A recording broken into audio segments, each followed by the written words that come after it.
eat a manure sandwich in this whole process.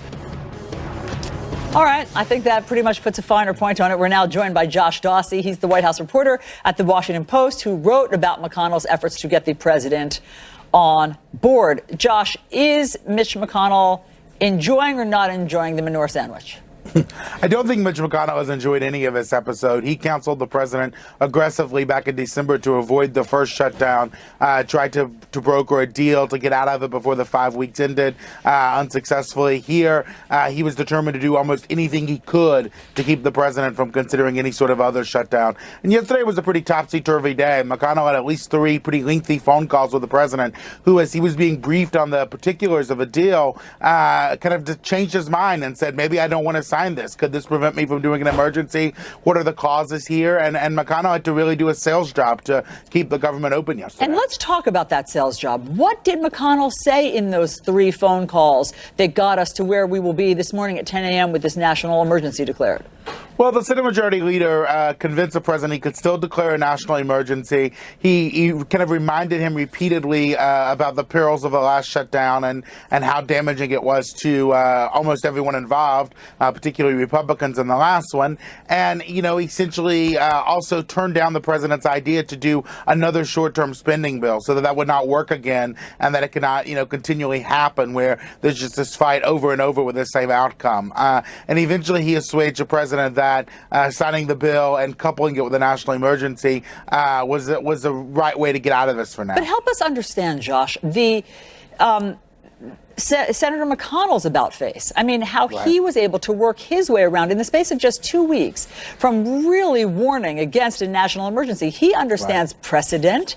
He understands that at some point Democrats will be back in power and they can use this for whatever they want. And so how did he work his way around to then convincing the president yesterday that that's the way to go? Well, McConnell still is not necessarily a fan of a national emergency. I think what the solution here was, Allison, was that there had to be a way out of this, and the president was not going to just sign the spending bill and go on. And McConnell knows that a lot of members of his caucus are very opposed to the emergency. He knows it's likely to be stalled in the courts. So do the White House lawyers, for that matter. But there had to be a short-term way out of this 8-week fight. I mean, the conversation in politics and in Congress for the last 8 weeks has been, on the verge of a shutdown, more fighting over the wall, potentially another shutdown. I think if you're McConnell, you're trying to convince the president, hey, we have to get off this ramp somehow. And if it takes you declaring a national emergency here, let's see how that plays out. But in those phone calls, did Leader McConnell assure the president that he, McConnell, would be able to get Republicans on board with this? No, he did not, but he assured the president that he would encourage him to get on board. You saw already there's a number of Republican senators, even some who are usually aligned with the president, who are saying this is a bad idea, that it could be a terrible precedent, that Democrats could use a national emergency for climate change or other issues that Republicans oppose once they took control of the White House.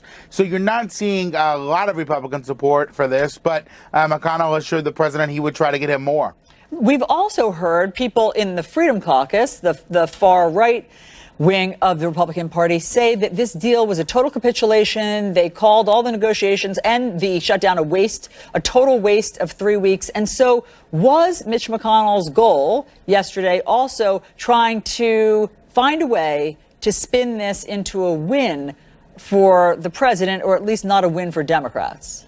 Well, he was certainly trying to find a way to end this and convince the president to do it. And the only way the president was going to do it is if he could spin it somehow as a win for himself. I mean, McConnell has said repeatedly, there's no education of a second kick of a mule. That's his favorite saying about these shutdowns. And he's warned the president over and over again, you're not winning this battle in the shutdown. This time, he's trying to get the president just off of this. And to get the president to sign legislation, Allison, you can't say, hey, you're going to sign this bill that gets you far less money than you want, actually far less than you could have gotten even before the shutdown.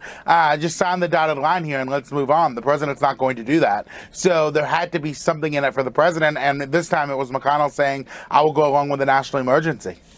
All right, Josh Dawsey, thank you very much for sharing all of your great reporting with us. Thank you. We're joined now by Jeffrey Toobin, CNN chief legal analyst, Margaret Talev, senior White House correspondent for Bloomberg News, and David Axelrod, host of the Axe Files, former senior advisor to President Obama. And Axe, I want to start with you. because we are all old enough to remember Republicans who were just outraged. They thought it was a horror, the idea of a president going around Congress. Executive action of any kind on immigration was something that they thought was evil, practically. So let's listen to what they've said about this in the past. The action he's proposed would ignore the law, would reject the voice of the voters, and would impose new unfairness on law-abiding immigrants, all without solving the problem. We, the Senate, are waiting in our duty to stop this lawless administration and its unconstitutional amnesty. Immigration reform is an emotional and divisive issue. There's no doubt about that. But the president's unilateral actions to bypass Congress undermine the Constitution and threaten our democracy. Unless, apparently, the president is a Republican at this point, David. Yeah, I mean, that was then, and this is now. I mean, Ted Cruz has a beard now, right? So things change.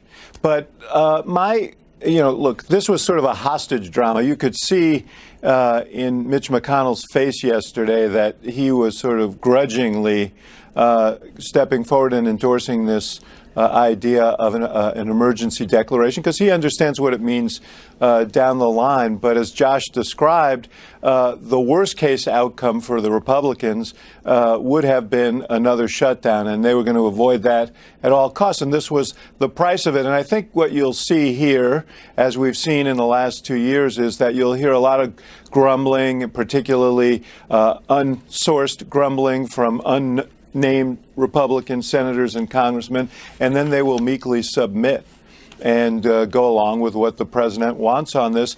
And look, from the president's standpoint, he was being hammered by his supporters in the infotainment industry on the right, and he wasn't going to. He didn't want to go out. He didn't want to submit. Or look like he was submitting. And even if the courts ultimately stop this, I know Brother Toobin has some skepticism about whether they will, but even if the courts stop this, he will at least have been caught trying, and he would have at least been defiant rather than accepting a bill that was, a defeat. And there was no other way to, no matter what Mitch McConnell says, no other way to describe it. You don't think the courts will stop this being a national emergency? I don't know. We now have a much more conservative Supreme Court, and a conservative Supreme Court generally has been more sympathetic to claims by Republican presidents of executive authority. And if you look particularly at Brett Kavanaugh, who is the newest justice, who was replacing Anthony Kennedy, he is particularly known for a solicitous view of executive power. That is a fact. This is, however, such an egregious violation of the norms, and it seems to me the law of separation of powers. The Obama rules on immigration were a lot more defensible. I mean, that's an area that the president traditionally has a lot of individual discretion.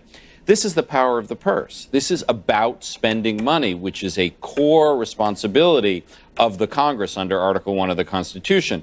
The idea that the president can simply ignore Congress and spend money on something Congress has explicitly decided not to spend money on, that's something different, and even conservatives on the court may rebel at that. They're going to say, though, that they're basing this on a law that Congress passed, the Emergency Act of 1976. They're going to say they're using congressional action here to justify it. I don't know whether that will ultimately convince a judge or not, but that's what they'll say. You're certainly right that will be the justification. And since that law is passed, several dozen times, every president has used that in one way or another. However, it's never been used in the face of explicit congressional opposition. It's always been in uncontroversial areas. There has never been a real court test of the National Emergencies Act. And in fact, the definition of emergency has never been even addressed by the court. And that's a core issue here of whether there's even an emergency. It might be a president saying, because I say so. That might literally be the definition. And it might be. And if you defer to the president on these issues, that might be enough. But we don't know. Margaret, where does this leave Democrats at 10 a.m. this morning when this is announced? I actually think the tougher question is where it leaves Republicans. And Democrats are going to do the Republicans' dirty work for them, I think, in terms of beginning the process of trying to challenge the president.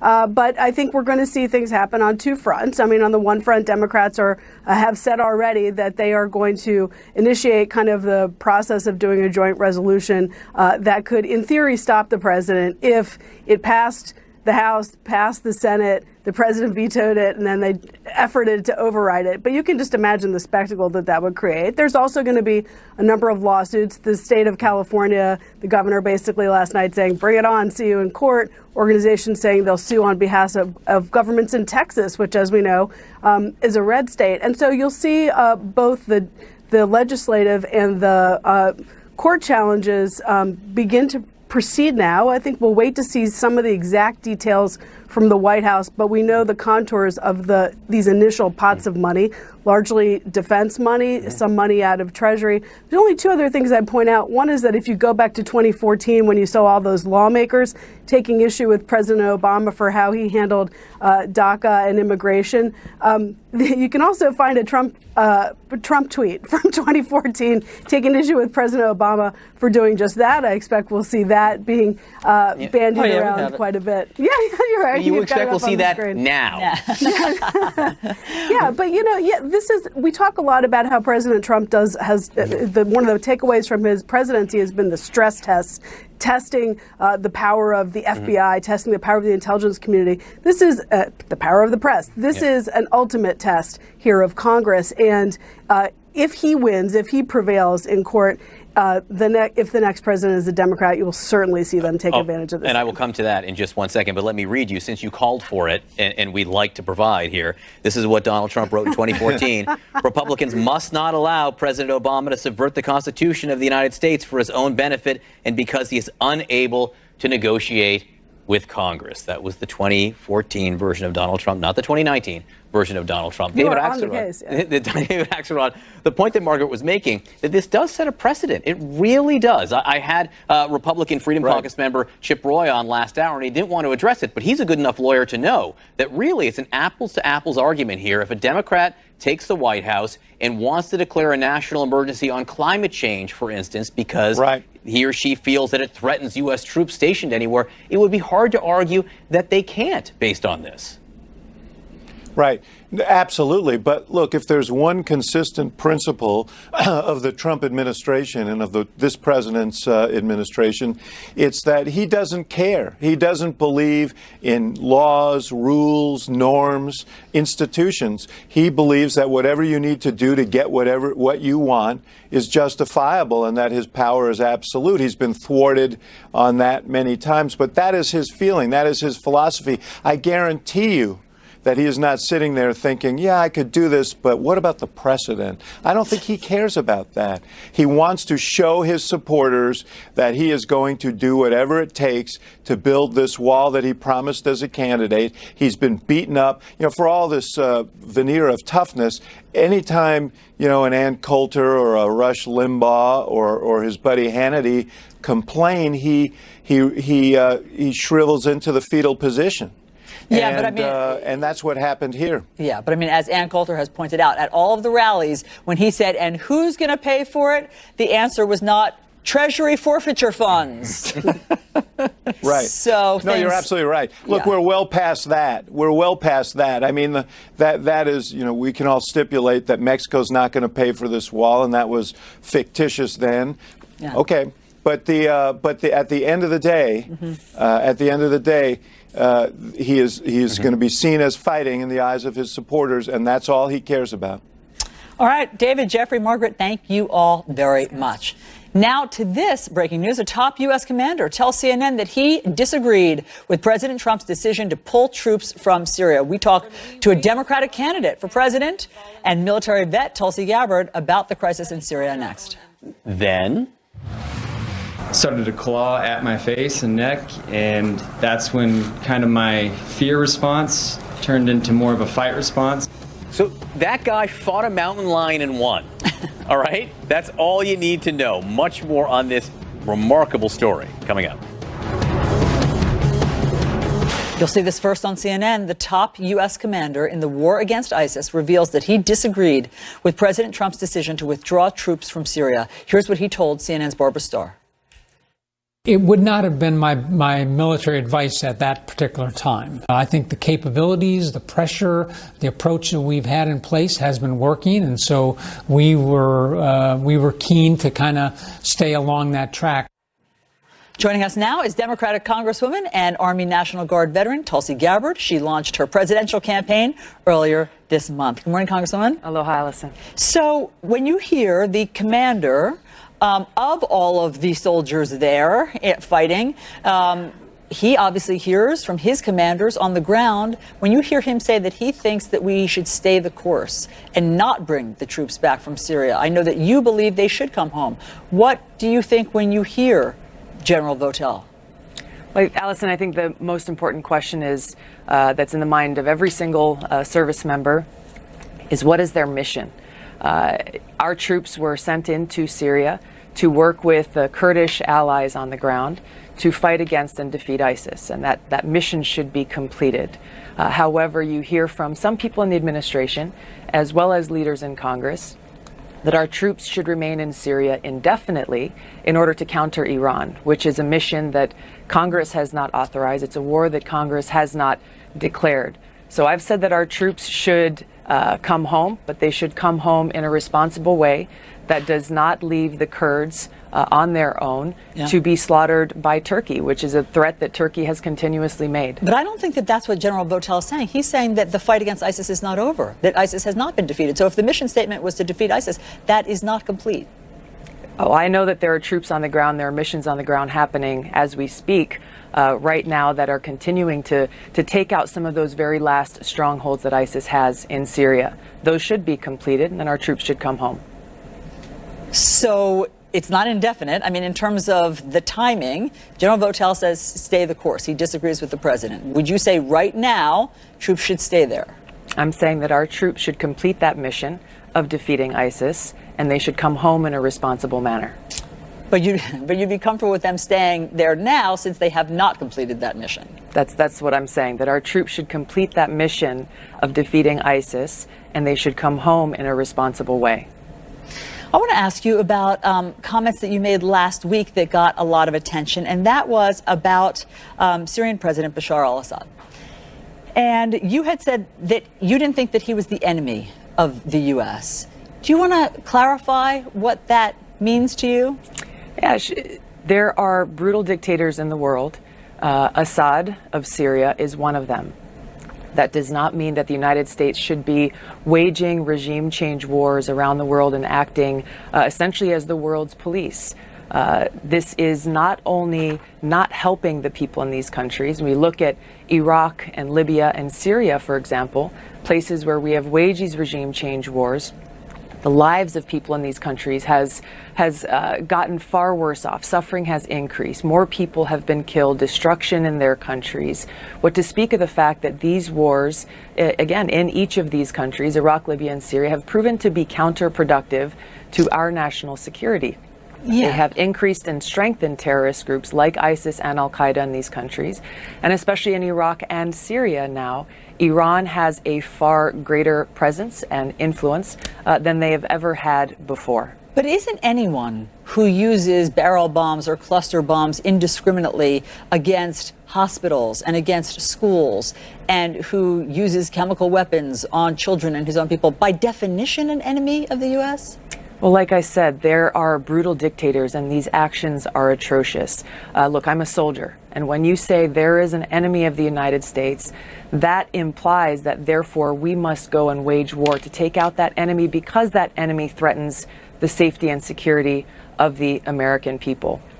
My point about Syria and my opposition to our regime change war that we've been waging there since 2011 is that it has not helped the well-being and it has not decreased the suffering of the Syrian people. It has increased it. It has caused more destruction, and it has made our country less safe. It does not serve our interests, nor does it serve the interests of the Syrian people. I want to ask you about what's happening today. What do you think about the president declaring a national emergency at 10 a.m. this morning and finding $8 billion to fund his border wall? Look, this is unconstitutional. Congress, through Article 1, has the responsibility to appropriate funds for our government, to serve our people. Now, because President Trump has not gotten the amount of funding that he wanted to get, he is blatantly taking this action that violates the Constitution and will be taking dollars that have already been appropriated for military construction projects in different parts of the country, in different parts of the world, and rededicating them to something that he deems is apparently more important. I want to ask you about some of your positions and how they compare and contrast to your fellow Democratic candidates for president. Medicare for all. I believe you support it. And what about the question of whether or not that eliminates private insurers? Medicare for all should not and does not eliminate private insurers. What it does is make sure that every single American is able to get the health care that they need. If people want to go into the private market, people want to go into and purchase their own private insurance, it's a free country. Everybody has the right to do that. The point of Medicare for all is making sure that every single person is able to get the quality care that they need and that they deserve.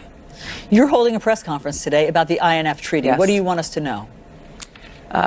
We are facing a greater threat of nuclear catastrophe than ever before in our country's history. This is a crisis and a threat that every single person needs to be concerned about.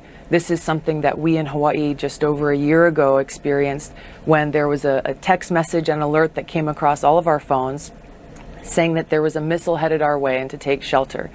There was no shelter to be found. People were putting their kids into their car, trying to drive to the mountains to find a cave. A father lowered his daughter down a manhole into essentially the underground sewage to try to keep her safe. I'm introducing legislation that will stop President Trump from withdrawing from the INF Treaty and to stop him from spending taxpayer dollars to spark this new nuclear arms race.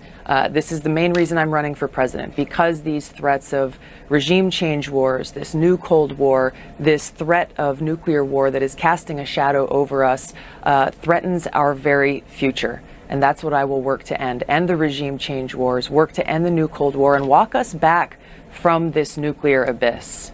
Congresswoman Tulsi Gabbard, thank you very much for being on New Day. John.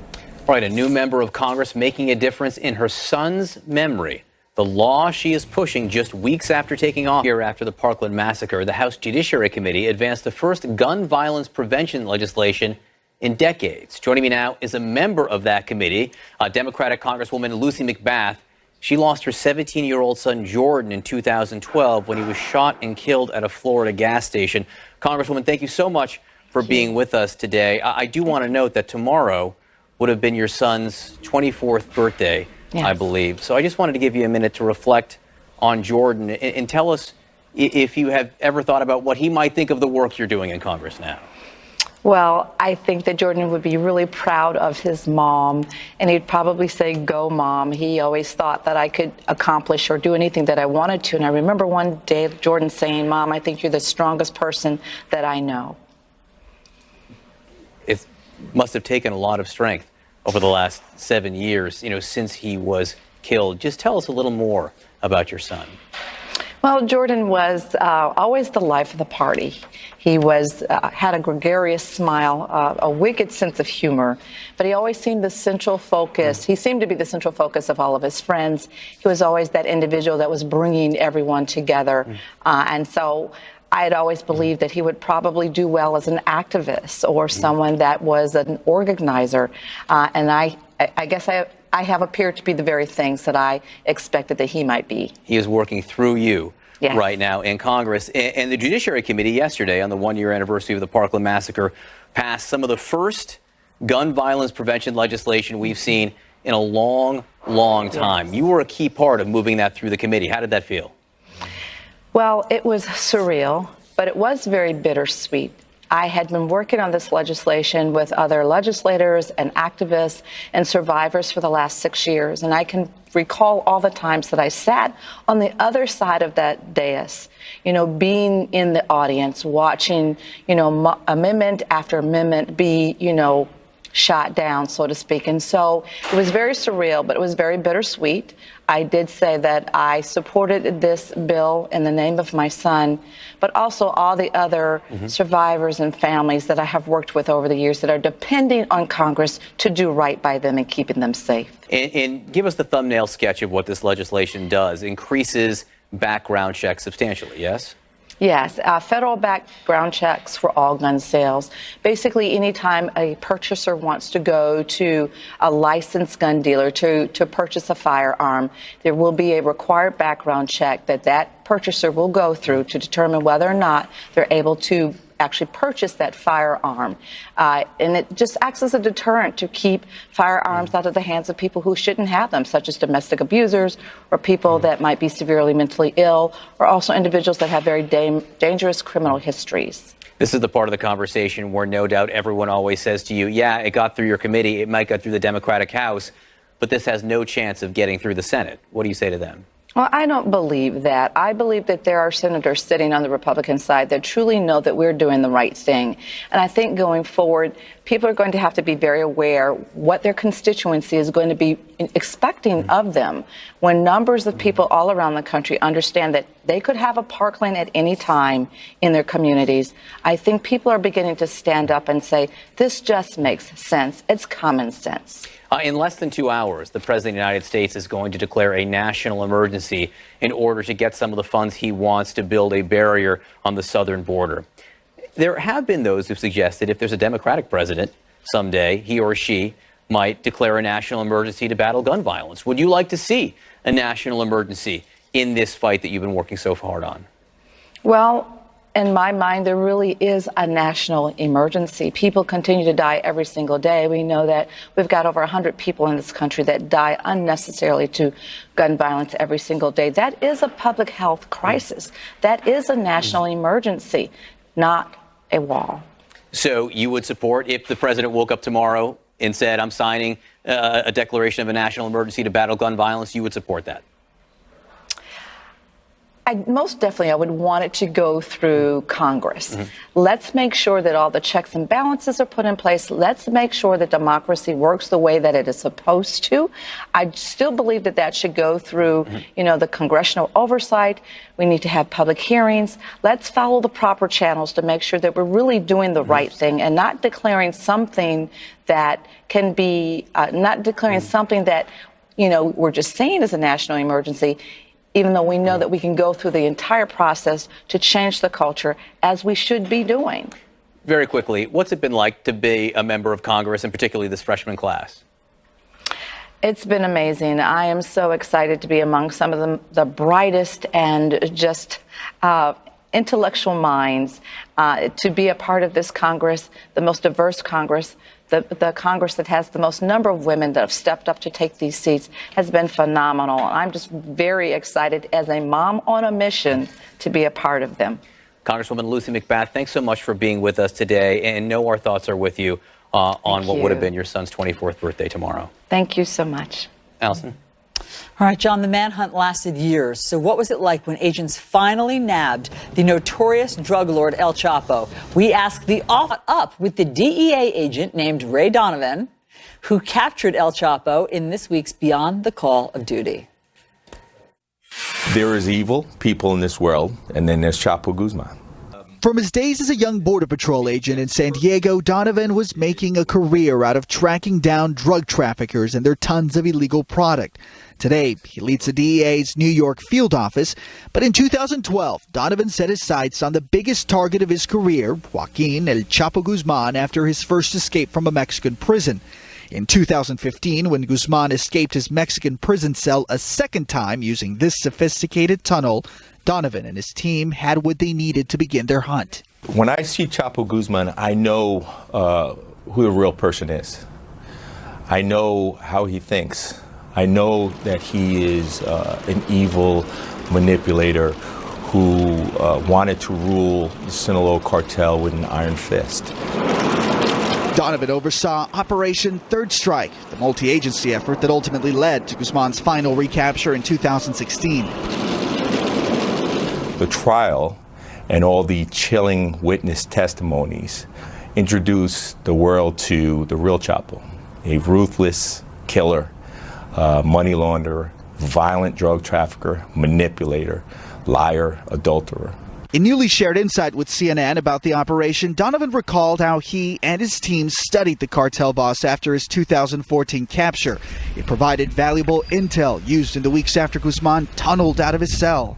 We knew his habits, we knew his associates, his families, the people that he liked to surround himself with. Ultimately, Donovan's U.S. teams, along with Mexican Marines, hunted down their man in early 2016 in the seaside city of Los Mochis. In this dramatic raid video, you see Marines clashing with Chapo's men while the drug lord escaped out a trapdoor, only later to be captured nearby. Imagine how it was when he escaped. We were defeated, we were deflated, we felt like we lost. We put so much effort into it. To capture him again was a tremendous feat for all of us. And it really was all the different agencies that were involved. There were 22 different U.S. agencies and federal partners that were involved with his capture. A year later, he was extradited to the U.S. A reminder of that day now hangs proudly in Donovan's New York office. His prison number is here. This is the various operations. It features an inmate's shirt worn by Guzman when he touched down in the United States. When he arrived here in January 2017, and his face, what he looked like, he was no longer in control. He lost control. He is outside of Mexico. He's on U.S. soil. And to me, that feeling of defeat that we felt when he escaped, that's what he felt at that point. Polo Sandoval, CNN, New York. Ray Donovan, not messing around. And he has a great, cool name That's as some well. story. All right, here is what to watch today. To be nobody but yourself in a world which is doing its best to make you everybody else means to fight the hardest battle which any human being can fight and never stop. Does this sound dismal? It isn't. It's the most wonderful life on earth.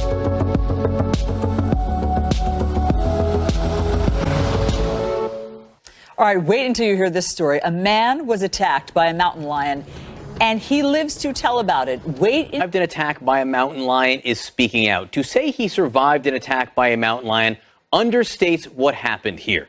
He fought back. He killed the animal to save his own life.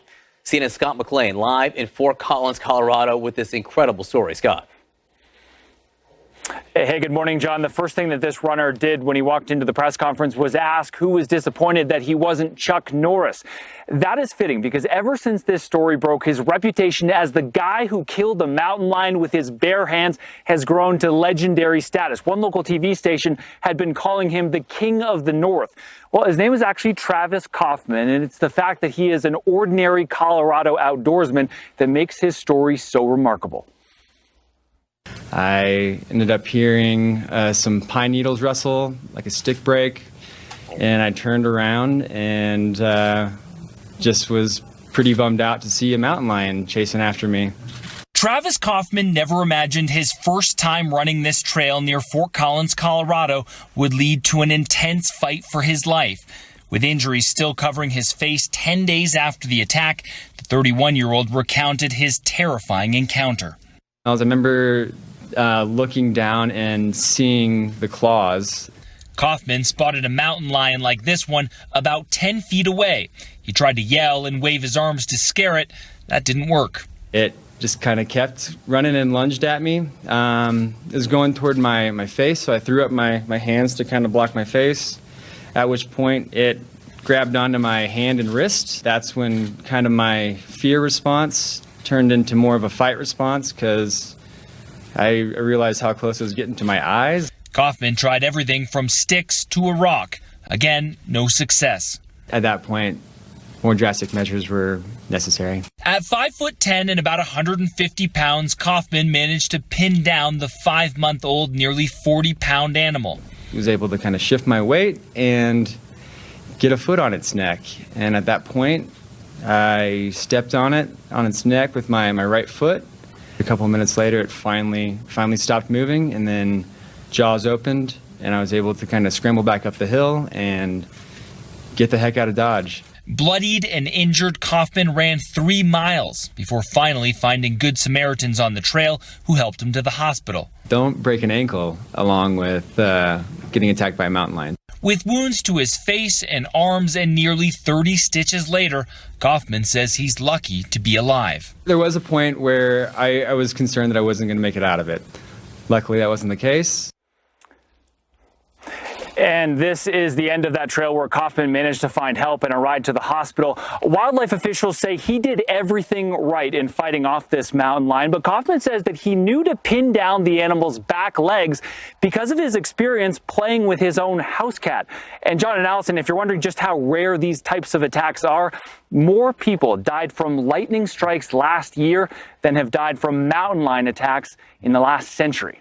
Still not comforting to me, Scott. Not comforting. I don't want to be hiking on a trail and have to beat up a mountain lion, though I could, of course. Scott, thank you very much. Joining us now for more is wildlife expert Jeff Corwin. Jeff, just tell us how remarkable it is that this guy who was out for a leisurely run with his bare hands beat up a mountain lion. Allison, I got to tell you, this is a Herculean story of survival.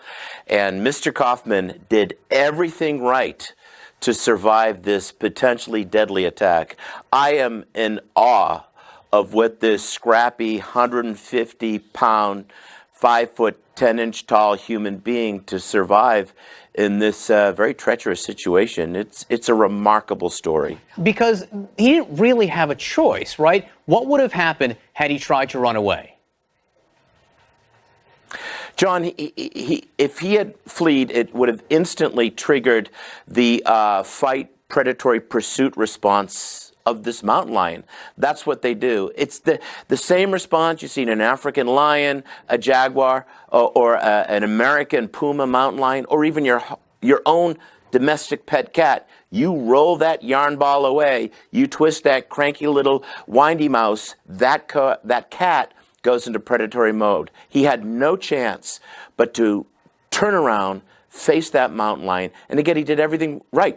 People forget that this was one of the first times he didn't listen to music on his run because it was a new trail. He wanted to listen to the surroundings. He didn't have his earphones in. Oh my God. Had he had his earphones in and that animal was able to dispatch him at the backside of the nape of his neck, he probably would not have survived. It is so chilling to think about how he describes what he heard. He was just on his run and he heard a slight rustling of pine needles, okay? That's a standard sound, but he turned around and there was the mountain lion. Now, Jeff, John Berman runs in Fort Collins, Colorado, on those very trails. Does he have to worry about a mountain lion the next time he's doing that? Well, you really don't have to worry about a mountain lion attacking you. This is such a remote, rare occurrence. We can count in our hands the very few people that have been killed or injured by a mountain lion in the last century. These are remarkable predators. These are one of our most celebrated, successful wild felines, guys. They are successful from Canada down to Argentina. This is a cat that can leap from a branch 60 feet up in the treetops to the forest floor below.